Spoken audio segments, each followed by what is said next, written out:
Hi, this is Dr. Dan Ratner. Today I am joined again by Daniel. We're going to do our second session of the 4 consultations that I usually do with people. Today we are concentrating on the doubt column.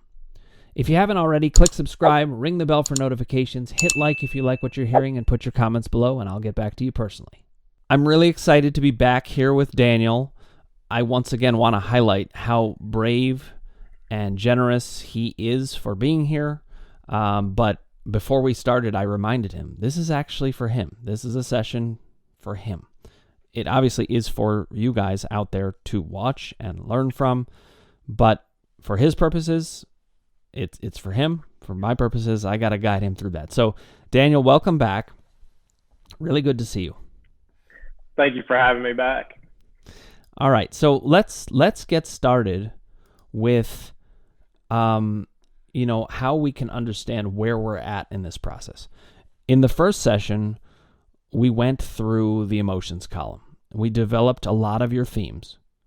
In between, you and I emailed some, so we got some other themes to the surface, and you actually emailed me last night with some other themes that we don't yet have developed. So it's not like the emotions column is ever totally done. You can always make adjustments and say, well, this theme I didn't get to.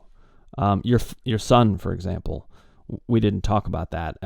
Can you just mention that? Because I want to bring that in to an emotional theme, and then we'll talk about where we go from here. Well, we had some, I would say, increased pressure or intensity within the home and related to one of my children. And it's not necessarily a new thing that that has occurred, but it does happen intermittently. But all that to say is when I had my exchanges with him, and even with my wife during this process, I felt like these emotions building up to me inside of me, and trying to figure out what to do with that at that moment in time, and how to use the emotional column and see it and see what I was looking for, but at the time not really knowing how to push that into the next step moving forward. Right. So let me highlight this for you, Daniel, and we can build from here. These columns, I give you the information, or I help you articulate the information. We get it organized, and we go through each column. But in the 4th session, and look, sometimes this process takes a little bit longer. We get to it in the 5th session or the 6th session. But I try to have it structured in the 4 sessions, essentially. That's going to be the action steps time. So it's in the 4th session that we start to look at these columns and all the information that we've gotten. And I can start to say to you, okay, now here's what you would do with this. We might even need 2 sessions on that, because we've got to address, how do you use the emotions column? How do you use the doubt column? How do you use the power column? Totally legitimate questions, and I'm glad you're asking them. I encourage you, ask every question that you have. There's nothing that you can say that's wrong. We're working with your mind. So first of all, I appreciate your patience with me, because we go through these steps, and it does take some trust in me that these steps are going to be useful. But one of the ways that they're useful is I have to get the columns organized before we can turn to the action steps fully. But if you have questions along the way, you just ask me, and okay. I'm a whatever works in the moment kind of person. So if even today, if you're like, well, okay, so this emotions column thing comes up, let me know. We're dealing with the doubt column today primarily, but that doesn't mean we can't deal with the other columns. We may come across something, and I might say to you, Daniel, that's actually a power column issue. Let's jot it down there, and we'll get to it next week. Okay. Or we might say, this is an emotional theme we did not talk about last time. Let's write that down, and let's develop it later. But the bulk of the work today is going to be about doubt. How does that sound? That sounds great. Okay. So let me talk to you about the doubt column, how it works, what all is involved in there. So there are 3 kinds of doubt, or 3 levels of doubt, I guess I should say, in the way that I talk about it. One is, are my symptoms mind-body symptoms or not? The questions like, is there a structural issue? Is there something that would physiologically stop this from getting better in any way? Those are the questions of that first level. The second level is, okay, I totally believe this is all mind-body. But can mind-body issues be treated? Is it something that really can get better? And then the third level is, okay, I know I have a mind-body issue for sure. I know that mind-body issues can be addressed and managed very successfully. But can it be done for me? Is there something about me that's going to get in the way? My personality, my circumstances, my symptoms, how long I've had the symptoms, any questions like that. Those are the 3 levels of doubt. And we're going to go through each one, and I'm going to help you articulate. Look, it could be like 20 questions. It could end up being like 200 questions. That's okay. I had so many questions. That's one of the reasons the doubt column was even formed. It was formed from my questions and then ultimately other people's questions. So our job today is to get doubt articulated. And we also may answer some of these doubts as we go. In fact, we probably will answer some of them, or I will give you my answer. Your job is to ask the questions as much as you can, or just tell me your thought process. Because if you can't access the questions, I will help you develop them. Okay. It's partly my job to bring them out if need be. You may already know them, but we'll see. Okay. Now, one last thing before we start, which is that I want to redefine what doubt is, since we're going to be looking at this. So doubt, just by definition, is a lack of certainty. If there are any aspects of this experience that you're not certain about, that's doubt. And there's going to be hundreds of them, because who is certain about these kinds of things? I know I am, but it took a lot of work to get there and a lot of understanding what goes on in it. So most people, everybody has doubt. So lack of certainty is one element. If you have questions, unanswered questions, that qualifies as a doubt. It fits into doubt. It gives the mind-body process fuel to work with. Doubts are fuel. Confusion is another way of putting it. It's another form of doubt. And lots of people have confusion. I did a video last week on the contradictions that people hear in mind-body work. People have a ton of it. And you undoubtedly have some confusion. And the last category of doubt is fear. Fear is the emotional form of doubt. It is also it leads to the most powerful symptoms, generally speaking. So we're going to look at all of those things. How does it sound so far? Is it making sense to you? Yeah, it makes perfect sense. Okay, good. So let's start with the levels of doubt. We'll get to the different categories as we go. Let's start with your symptoms.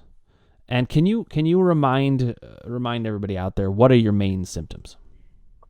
Currently, my main symptoms appear to be back pain, kind of perineal pain, neck pain, and then diffuse muscular fasciculations, feet and hand pain. Basically, that's about most of it right there. Okay, and just for the people out there, if they don't know what fasciculations are, it's kind of twitching. Would you say that that's the right definition in your experience? Yeah, so you'll be sitting there and your muscles will start twitching. It's like when your eye twitches, right? Absolutely, yeah. First time it happens, you're like, what is this? And then you start to focus on it. So all right, you can't do that. Yes. So this is all your body talking. I just want to remind you that in the way that I think about these things, symptoms are a communication. They're communicating something and something about these columns. So let's look at doubt. Okay. How much, you may not have an answer to the questions I ask you, by the way, that's fine. But how much do you believe that all of this is a mind-body experience at this point? Some people have resolved their doubt about that. Some people have, let's say they're 90% of the way there or 50% of the way there. What would you say is your percentage?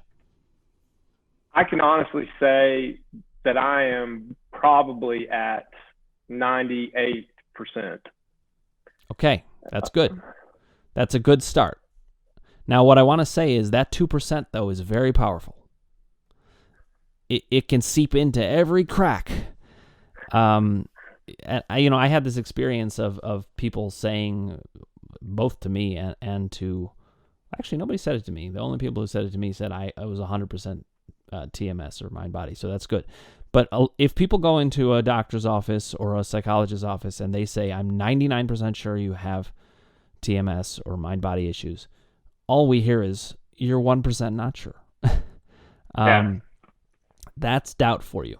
So let's the 98% is great, and it gives us a leg up. With some people, I'm starting with them and they're at like 30%. I'm willing to consider it, but my doubts are very high. All right. We have an advantage here because you're already at 98%, but the 2% is very important. So let's talk about it. What's the 2% doubt? What thoughts come to mind? What questions do you have? Some of it, I think from the physical standpoint of it, is that I did have a surgery on my back that, looking back, I probably didn't need. And so anytime I'm bending over or maybe working out or trying to do something, whenever I feel a twinge or something like that, all of a sudden my mind will go right back to, I had surgery and this has to be maybe the disc falling above the fusion or below the fusion or something to that degree. Okay, so now we're going to articulate that doubt. I'm going to tell you how I'm hearing it. Okay. And I want you to write this down in the doubt column. Okay. I hear the question, did the surgery damage me? Now, if that's not an accurate question, if you actually don't have that question, you can cross it out. Okay. But is there any part of you that feels that, did the surgery alter me permanently in some way that I won't be able to change? I think that is part of a valid part of that. And I think that what leads to like the fear behind it all is I feel like it altered my anatomy.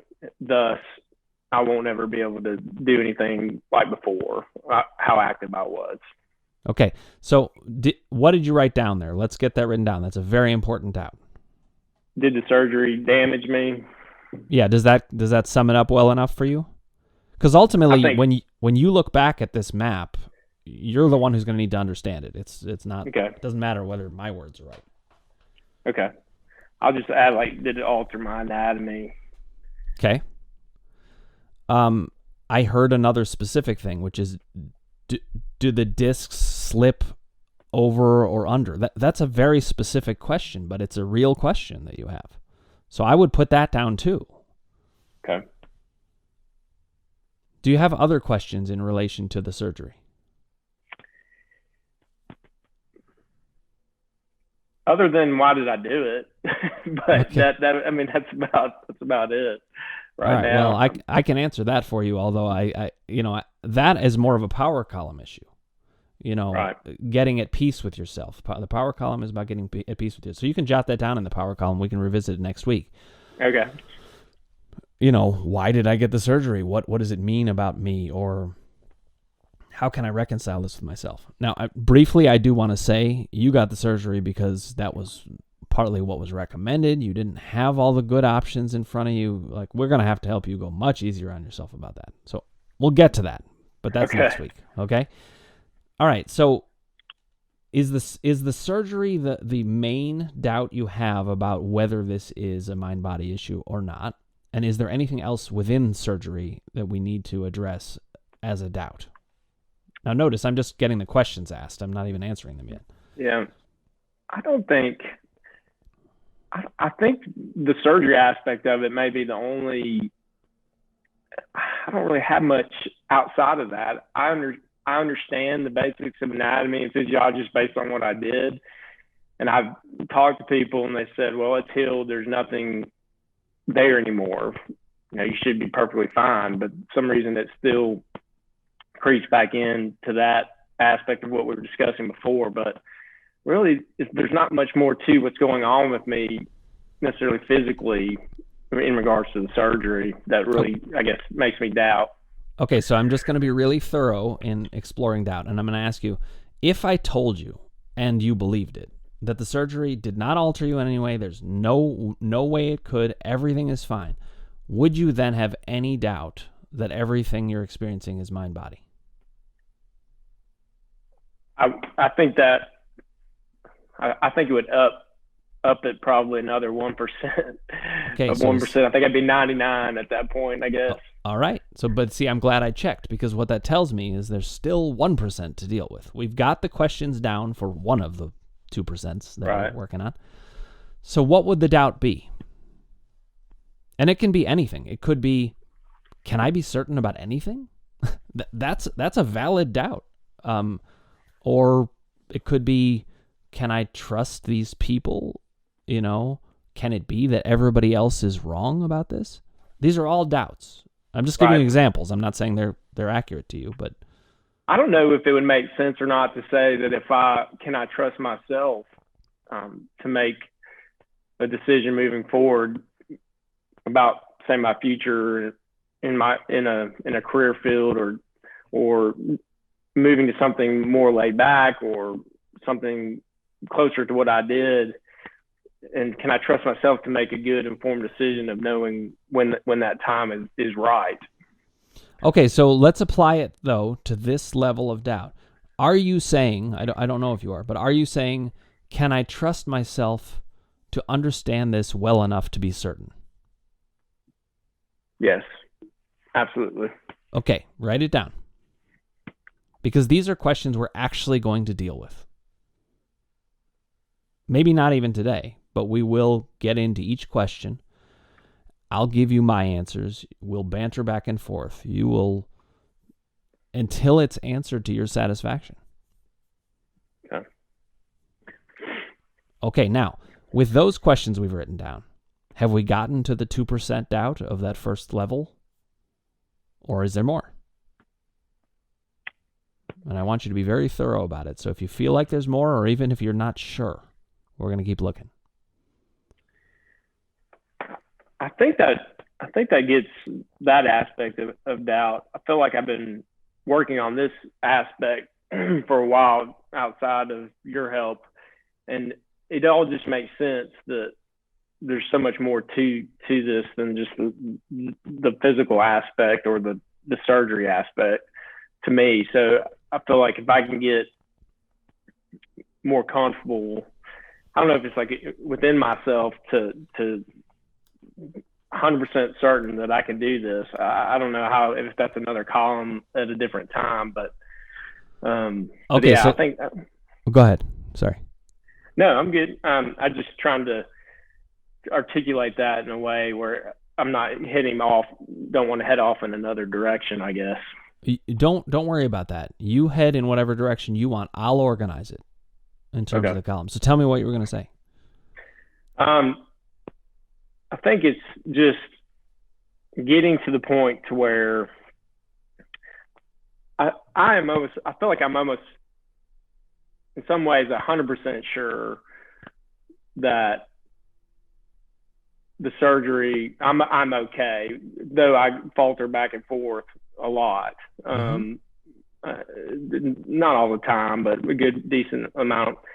But I don't know if there's some underlying, I guess fear that just kind of revolves around all the time, inside my brain somewhere, that just keeps me in that cycle of, hey, you're not okay, you're not okay, you're not okay. Not okay physically? You're not okay physically. Yep, exactly. You're not okay physically. And is there some other reason you think you're not okay physically besides the surgery, or is it all around the surgery? I think sometimes when things do get a little bit overwhelming, I do feel like at times I bleed into, maybe is there something neurological going on with me?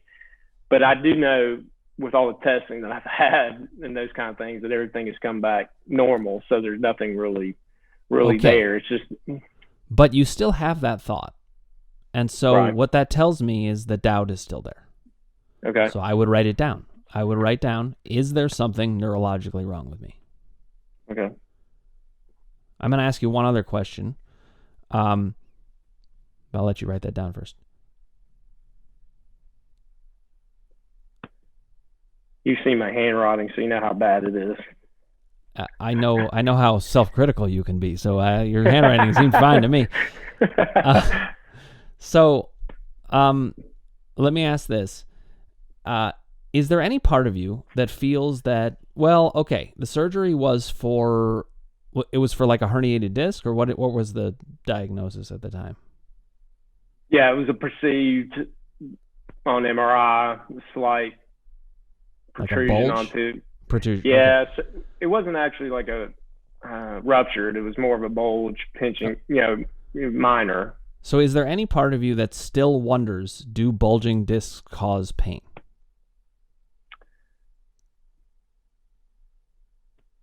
In my research that I've done, I would like to say 100% no. Right. But I think you're in continuing on. The more you read, or more you hear from people just in your world, sometimes you do. I think you do go, hey, is there something more to this? Okay, So look, you could be 99.999999999% sure. That little doubt can seep into everything. So we're going to write this down. Okay. Do disc problems cause pain? You still wonder. You might be very sure that they don't, but not entirely sure. The key is to get it to, okay, I'm certain now. I don't need to ask this question anymore. That question's still out there. And this is part of what I want to highlight. Do you see how many we've identified several questions, several doubts, and they're all operating in the cracks of that 2%, or maybe even less than 2%. They're still important. It may be that when you read about it and you get all the research, you feel pretty convinced, but you don't, but there's just a lingering doubt. I mean, that's what doubt is. So this is good. Is there anything else that you can think of that you think might be going on with you that's just physical? Now, remember, mind-body issues are physical, but right. I mean just physical, like the etiology, the beginning of it is just physical, beginning and end. I do not feel there's anything else. Okay. Past that. So good. I feel like we did a really good job with that first level of doubt. Let's move to the second level of doubt. Okay. The second level of doubt, just to remind you, is you believe that, let's say for the sake of argument, we resolved those doubts that we just articulated, and you were totally great with that. You can't move on to the second level of doubt without conquering the first, but let's say you did, just hypothetically. Then you could say, all right, I'm totally certain that everything that I'm experiencing is a mind-body issue. But then there's other questions that could come up. I'm going to give you examples of those questions, and you tell me if they apply. One of them would be, I believe that I have a mind-body issue, and I believe that it can be helped. But maybe it can only be helped to a certain point. Maybe they can't be made to go away entirely. Is that a doubt that you would say you have? I think right now, with my experience and as long as I have been battling this, and when I first became aware of this type of medicine movement, it's actually been about a year ago, and I think I've got to the point where, hey, I believe this, but can it really work for me? Okay, now I want to articulate something. You said, can it work for me? And that's definitely a doubt. But it might be, I think that one's in the third level of doubt, because that's the one that's about you. Do you believe that for other people, mind-body symptoms can be cured? Or do you believe that they can only be helped, but not really cured?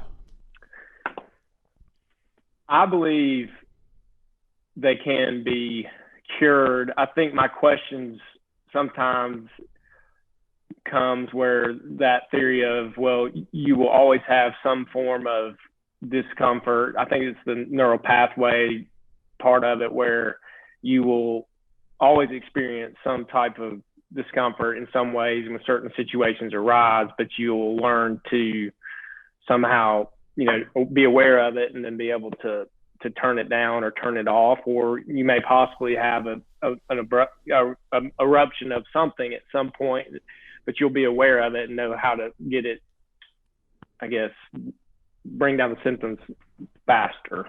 Okay. So I'm going to share with you what I heard that sounds like second level doubt to me. Okay. One is neural pathways. We need to articulate it the way that works for you, but I'll say an example of it, and you feel free to just jot down what you think about it. But I hear the question: Is it the case that neural pathways are already activated for this, and as a result, I'm always going to have a tendency towards this? Does that feel accurate to you? No, that's I think that's exactly, because what I've read in some ways and what I've been through is that you can't. They're always ones that you've already laid down are there, and you just have to kind of rework around them, but they're still there. Firing, you're still there. Right. So I think what I would say then is there a permanent structure in the brain that's always going to be open and make me vulnerable to this?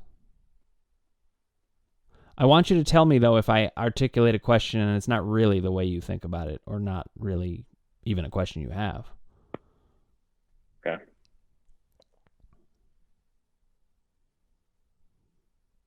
But that sounds like it is. Yeah. Pretty accurate? Yes, sir. Okay. What other elements of kind of the mind-body experience leave you to wonder maybe it's just not something that people in general can master? Things that become permanent, or limitations of the mind, or limitations of the body. Like, here's a good example. I'm not saying this one applies, but sometimes people could say, oh yeah, I believe mind-body symptoms can be managed, but I think as we age, it'll get harder. I don't think that's true. And in fact, I know it's not. But it is the kind of doubt that I hear in this area. Okay. So it also, here's another one. People can say, oh yeah, I believe mind-body symptoms can be managed, but I think the longer you have them, the harder it becomes. Now, I know that's also not true, but it doesn't matter what I think. It matters what you think, because those are the doubts that swim around in your head. So, do either of those apply? I think, from my viewpoint, I do feel like I've worked so hard. Maybe that's the problem in some ways. I work so hard and that I can't, that I can't work this out, or that I can't work it out. Even I want to help people in this, but if I can't work it out for myself, then how can I help people with it? I don't know. I don't know if that is kind of along that same. Well, actually, so anytime you say anything, it's useful information. Okay. So here's what I'm thinking about that. What you just described to me is actually more of a power column issue. I want to help people, but what if I can't? That's putting pressure on yourself. It does relate to doubt. A lot of the columns relate to each other, but just jot down in the power column, what if I can't help myself? How could I help other people?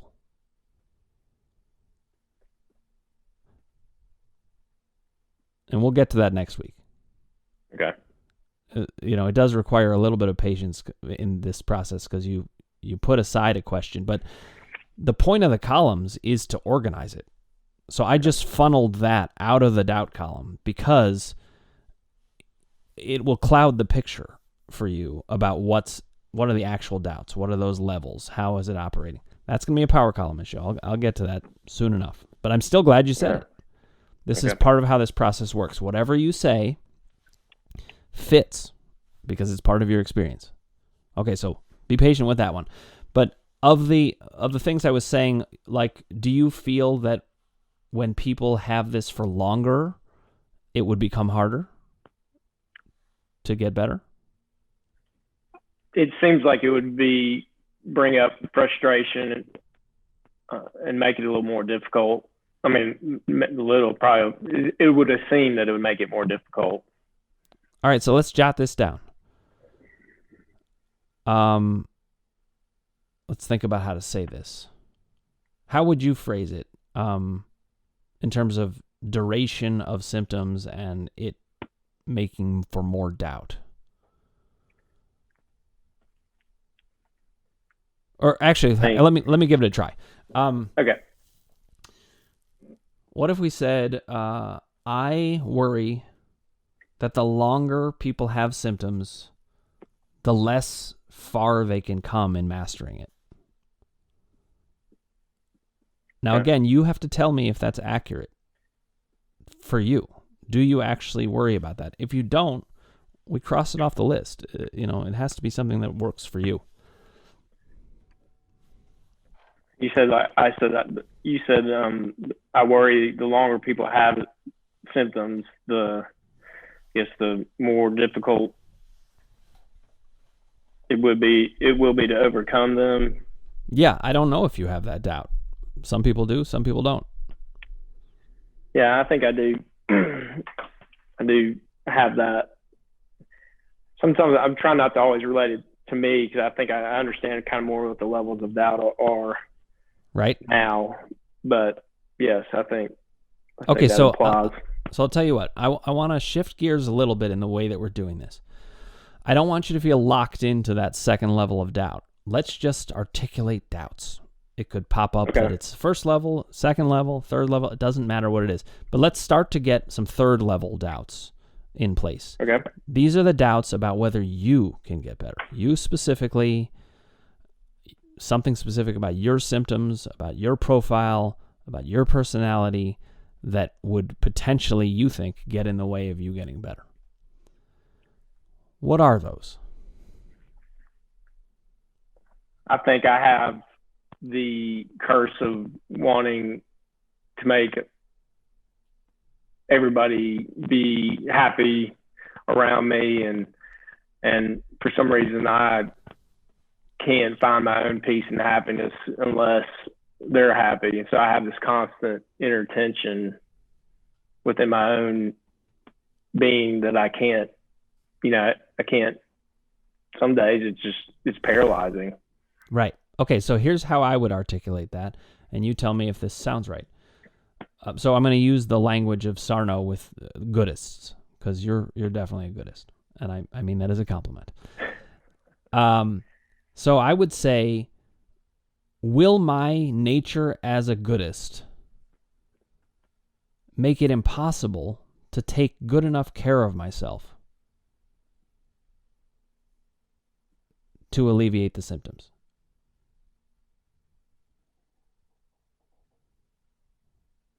I just want to highlight for you what it is that I am saying with that. I mean, I know you know the basic gist of what I'm saying just from the sentence, but what I'm saying is that's one of these examples of I have a personality structure issue that's going to get in my way. That's what you're thinking. It's not true. None of these doubts are true, by the way. It's going to be my job to dismantle them, to go through one by one and be like, here's why this isn't, until you are like, yeah, he is so right that I'm actually done with that. That's my job when it comes to doubt. So there's this personality structure thing. What else in your personality do you think makes you worry would stand in the way of you getting all better from these things, if anything? I think sometimes my anger and frustration about myself, I don't know if that's necessarily part of my personality. Well, I guess it is. I think it part is, of me. Yeah, but frustration of different things about my life or how it's gone, or how my family life has gone. That anger. Am I going to be able to suppress, or not? I guess suppress is not the right word, but deal with that in a way where I can move forward instead of staying stuck, kind of mad. Right. So will here's how I would articulate that. Will my anger make it impossible to get better? Does that encapsulate what you said? Yes. I mean, yeah. I mean, I was thinking over the last few days, just I really had no reason to be angry per se, but I felt like this buildup of just anger because I just wanted. I don't know if it's I just wanted to be angry that day, but that's just how I felt and the circumstances around it.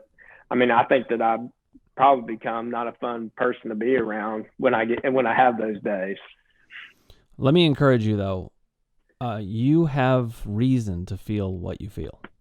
I promise you. And I'm going to show you. This is actually power column work. Also, I'm going to show you that you have reason to feel the anger, and that's going to help you have less doubt about whether it'll get in the way. The power column involves using anger as fuel to get better. So essentially what we have is your anger is not going to get in the way. But what's happening is it's not getting channeled right. It's kind of sitting there. It's like stuck in your body. Once we're channeling it towards power, then it has a use. And then you'll see it's not something you need to be afraid of. So I actually just gave you a partial answer to that doubt. Me saying it doesn't make you believe it. Mm-hmm. But as we talk it through, I am very, very confident you will come to see it my way. And that's going to alleviate this doubt. You won't have the question, will anger stand in the way? Because you'll understand, no, the anger is going to help me become more powerful. And not only is it not going to stand in my way, it's going to help me. But right now, you don't have that help yet because you don't know how to channel it. Does this make sense to you?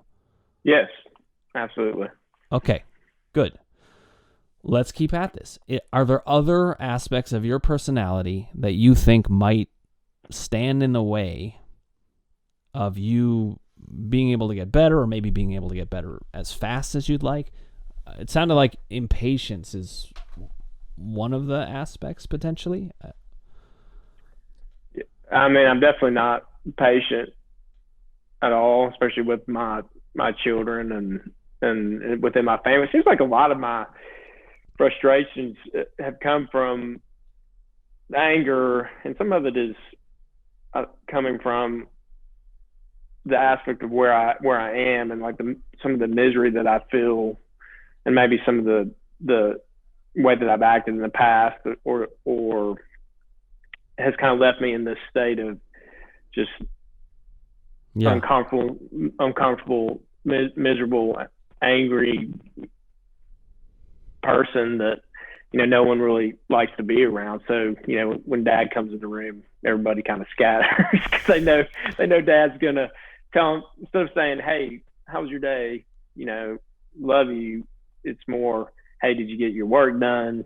All these other kind of things, trying to make sure that they grow up right, but at the same time, not being that, channeling that, I guess, the anger I have in the right way, or maybe that's some anxiety too within that too about them and so forth.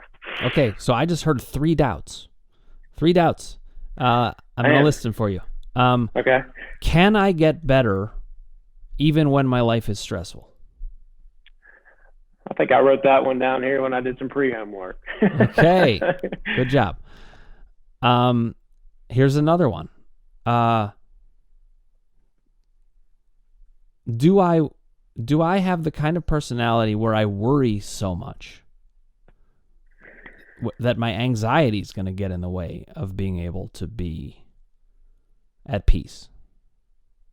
Because you have anxiety about your kids and whether they're growing up right, and that anxiety could make you have doubts. Well, how am I going to get better when that's going on? Okay. Now, there's a third one, and it escaped my mind. Now, this happens sometimes in the work, especially because a lot of this material is really unconscious. I heard it in what you were saying, and I capture it, but the unconscious material often slips away from you, from me. So I will recall it at some point. But to do it, this is a good point of illustration for people who are watching. When you forget something that is unconscious, you go back to what you were talking about. You just get back into the train of thought. So you were saying, oh yeah, I think that I'm impatient with my kids. And then I thought, okay, he's saying, can I get better with the stressful situation that I had? Then we got to, you talking about the anxiety with the kids. But that was actually the third thing you got to. There was something in between, and I don't remember what it is. So let's jump back to what you were saying. I just want you to talk about your experience with your kids, and what you worry about with that, because that's going to jog my memory of whatever this unconscious thing was that darted away. As I recall, what I was trying to articulate before was I have this built up anxiety, tension, anger, and when they're around, I have the tendency to not be soft or loving to them. Instead, I kind of point out what they're not doing, or have a task for them to do, and basically not able to sit there and just say, hey, I'm your dad, I love you. I think they know I love them, but sure. But in the aspects of maybe the dad that maybe I want to be, is kind of locked behind this. So guess what? Stress. You helped me recover the unconscious material. Yep, Sweet. Came back. So it was, am I too perfectionistic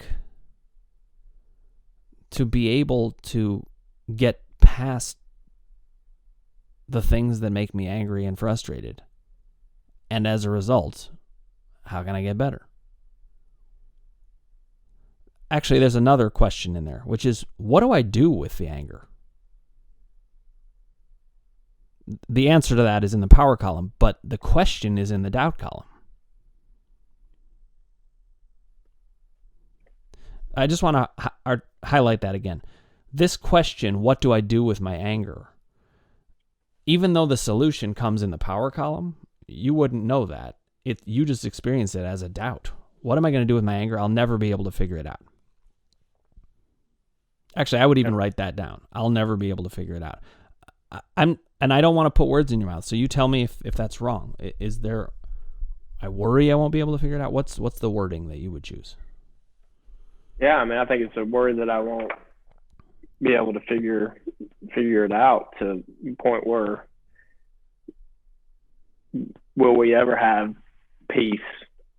I guess will we ever have that calm? Now let me ask you this: Do you have the worry or the doubt or the concern that some people are just never going to find peace?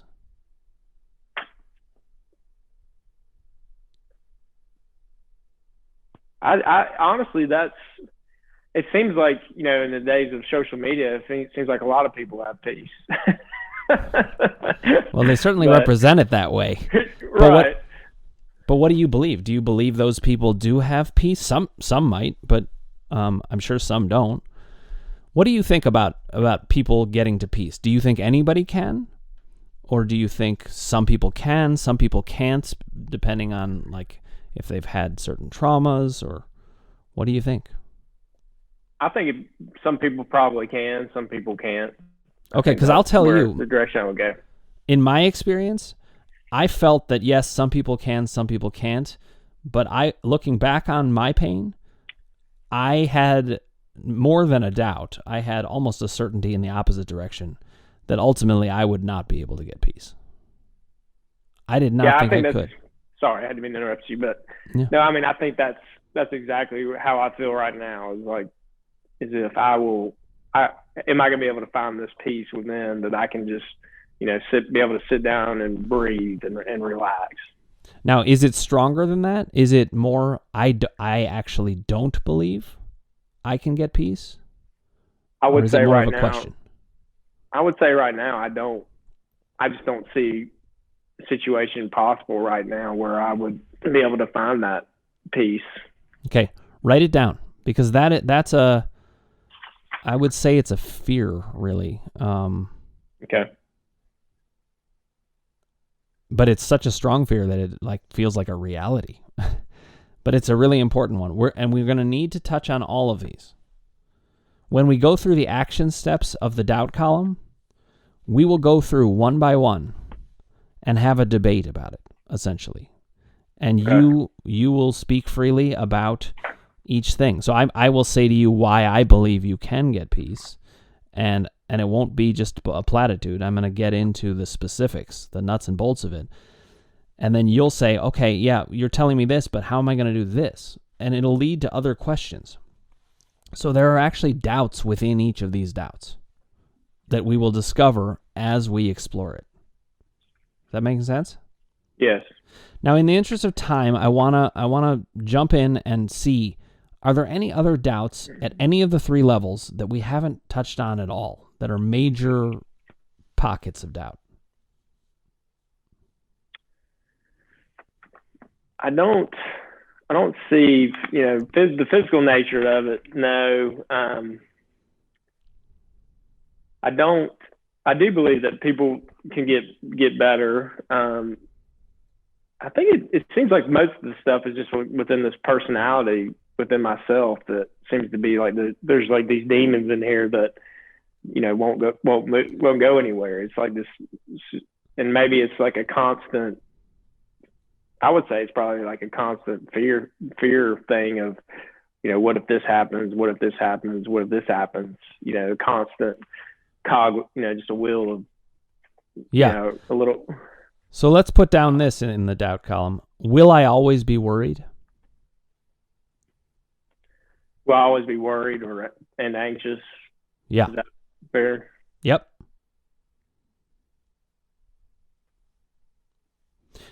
I do think that's an important observation you just made, though. And what I want to say is when I'm thinking this through and trying to conceptualize what's going on for somebody, when most of the doubts, when the most powerful doubts are in that third area, about the self, that points us in the direction of the power column. Okay. So I just wanted to share with you how I'm thinking about it so that you have a sense of direction about this, that when I'm thinking about what's going to solve this problem, ultimately, I actually think the power column is going to be the most important for you. That's just what I'm thinking so far, because the emotions column can be particularly important for people who aren't so aware. I wouldn't say that you qualify for that. And as a result, the emotions column can be a guiding principle when it comes to onset of symptoms and upticks in symptoms. But we have pretty good access to it, which is great. That's a strength of yours that we can utilize. If you didn't have that strength, one of the action steps might be to journal, to say, okay, well, you don't have good access to your emotions, so you're going to need to journal. You're not going to need that. You already know that. So I'm just telling you how I'm thinking about this and how I'm starting to conceptualize what are we going to do about this. So then I think about the doubt column and I think, okay, we've got a little bit of, we're going to need to answer the questions in doubt level 1 and 2. But doubt level 3, those questions are going to get answered when we address your power issue with you. Your belief in you, your belief in what is possible for you, that's where we're going to get those doubts resolved. And that's largely going to come in the next session when I explain, okay, what is the power column about?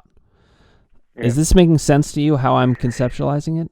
No, it makes perfect sense, because I honestly feel that a lot of the aspects of my current circumstances is a lack of power. It is like it's almost as if I'm not 100% sure that I actually had power before, or maybe I just thought I did and made it up, or put on this external power. So, but maybe that was how I dealt with everything. Is like, hey, let's put on this front for everybody to see. That's not really who I am underneath. Really, I'm in this emotional basket case. Mm-hmm. But you don't want anybody to see that. Right. But, I think part of the power column is going to be about helping you feel that what happens inside you is the same as what happens outside you. And that's not true right now. That wasn't true for me. Okay. I had like an alternate life that nobody else knew about. Even if I would tell them about it, they didn't really know. And so we're going to get you aligned with yourself. This is a bit of a cliffhanger because, of course, we're going to get to this next week. But what we're going to do is develop your core narrative, which is the centerpiece of the power column. That's how to understand yourself and what has happened to you and what you're going to do about it to become powerful in a way you never have been before. When that happens, these doubt column issues, especially that third level of doubt, are going to come down a lot. You'll start to think, I'll just give you an example. You being angry with your kids, for example, which for any parents listening out there is totally normal. How old are your kids? 19, 17, and 14. Okay. So you have 3 teenagers. I mean, talk about something that could possibly lead to rage. I can't even imagine. My kids are 11 and 7 right now, so I'm in the golden years. Like, man, I feel like they're all competing for my job, and I got to beat them off. It's like, hey, this is my steak. You guys, don't touch this steak, or alpha male is gonna come and get you. Right. Well, listen, we actually have to help you have an actual solution to that, where you know what you're going to choose, so you're not reinventing the wheel all the time. If you feel powerful and if you feel at peace with yourself, you won't be so angry with them. Because I think that is key right there, is because obviously they have adult minds pretty much by this time, for the most part. That can be debated, but it's whenever because they've seen Dad develop over the last 5 years, and it hasn't always been in the form of strength. Right. And maybe they see that and they kind of maybe think that, hey, maybe there's some aspect where I need to help him or do things, or there's things where I need to make it clear that, hey, you, not too long ago, you were pretty weak and we didn't need you, but sometimes they'll throw these zingers in there to make it clear that, hey, I'm going to test your manliness or what have you. Right. Okay. I actually hear another doubt in here, which is the way I've interacted with my kids going to make it impossible to create a new way of interacting that's better and can free me up from these issues? Absolutely. Yeah. I mean, would that be the same as past behavior? Yeah. Past behaviors, yeah. That right. Makes perfect sense. Yep. Okay. Now we just have a little bit of time left, a couple minutes here. So I wanted to check in and see, are there any other major doubts? And you're not locked into this. If you think of something during the week, we'll have more to discuss. Maybe even next week, as we're talking about power, maybe another doubt comes up and we put it in the column. But is there any other major thing that you can think of that we haven't covered? Looking at, oddly, all the things that I've had that we've talked about have been kind of things that I listed here as well. So I think I'm sure something will probably hit me off the air, and I will definitely get back with you on that. Okay. So here's what I'd say. We have a pretty comprehensive list of the doubts that you have, the uncertainties, the questions, the confusion, and the fear. It's all there spread out on the table, so to speak, for us to be able to look at and find ways to get that doubt down. And the columns sometimes work with each other, like I was saying. If I can get you to feel powerful, you won't have doubts about, can I go back and fix things with my kids? The good news is, not that you need to fix things with your kids, but you're not doomed to whatever pattern you're in. Because some of the patterns are good, I'm sure. So the power column will help you to alleviate some of those things. The emotions column can help you to alleviate some of the things. Meanwhile, if we can get these doubts eradicated, it will make you feel more powerful and more in control of your emotions. So the columns flow into each other. And we've got one more session of organization. Okay. And that's about the power column. We're going to do that next week. This week, you and I will touch base about any emotional themes that we didn't get to that we need to just polish into shape, get in the column, or any doubts that we didn't get articulated yet. Next week, we'll do power, which is that core narrative and your relationship with yourself and whether you feel powerful in relation to others or your symptoms for that matter, which nobody does when they come to see me. And I'll help you understand how that column works. And then we start talking about what do we do about all of this? What are those action steps? So we've got a good plan here. And I do want to just say again, I am very appreciative of you trusting me this way. And I know that your pain is very real, not just physically, but emotionally too. I hear a lot of emotional pain in here. The feeling of, I don't know if I can get better. The feeling of, I don't feel like I'm doing the job quite as I want as a dad, or not being able to work in the way that you want. There's a lot of pain that you're feeling. And so it is very generous and brave for you to be on here, but this is also your journey. And I want you to know that I'm at your side on this. And I won't let you down about this. We're going to find a way to get changes for you that will break this wide open. And the symptoms are going to tell us what to do. All I have to do is follow them, translate them, and tell you what the options are. Then we enact them. How does this sound? Sounds great. I'm excited. I think I'm like the crowd. I got to wait till next week to find more answers. Right. Well, remember also, I'm always here in between. That's part of how I operate. So thank you for the time again, Daniel. I hope this was useful to you. And, you did a great thing to let other people see this process. So I look forward to next week and we'll continue. Yes, sir. Looking forward to it. Thanks for having me. Okay, Daniel. We'll see you next week. All right. So once again, I just want to highlight how brave and generous it is of Daniel to do this. And I did remind him before the way to treat this was just me and him having a conversation. And that's how I treated myself. So what I do hope, though, is that you all out there got to see and understand more about how doubts get articulated. We went through those 3 different levels of doubt. We talked about the 4 different categories of doubt.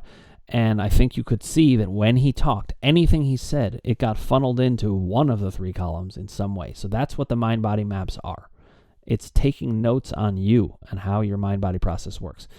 Next week, we will do the power column with him. And then in the 4th episode with Daniel, we will do action steps as they relate to each of the columns. And I look forward to talking this over with all of you. If you haven't already, click subscribe, ring the bell for notifications, hit like if you like what you're hearing, and put your comments below, and I'll get back to you personally. Thank you for watching and listening.